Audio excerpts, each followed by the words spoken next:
అంటే ఏం చేయమంటున్నాడండి? ప్రాణ సంధానముచే గ్రహించిన మనస్సు ఆత్మీయని ఒకే ఒక వస్తువును ధ్యానించడంచే నశిస్తుంది. ప్రాణము మనస్సు వేరువేరుగా పనిచేయడం వల్ల వాసనాబలం బలపడుతుంది. ప్రాణాన్ని మనసుని అనుసంధానం చేస్తే దాన్ని ఆత్మసాక్షాత్కార జ్ఞానం అనే లక్ష్యంతో పనిచేయిస్తే వాసనాక్షయం అయిపోయింది. అంతే, టెక్నిక్ చెప్పేశారు. ఇందాకేం చెప్పారు? నువ్వు ఎలా అయినా సరే వాసనాక్షయాన్ని పొందాల్సిందే, ఎలా అయినా సరే మనోనాశనాన్ని పొందాల్సిందే.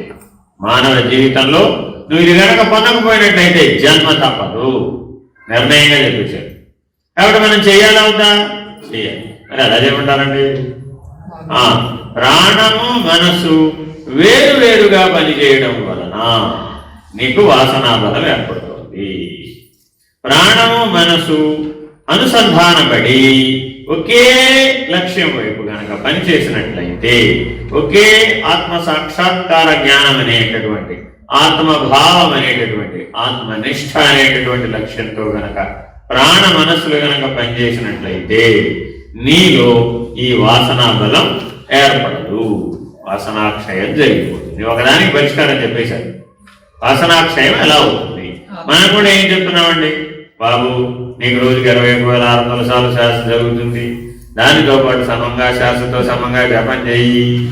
ఎందుకు చేయమంటారండి? వాసనాబలం క్షయించుకోవడానికి. ఈ సాధనను సాధిస్తే నీకు వాసనాక్షయం సాధ్యమవుతుంది. తర్వాత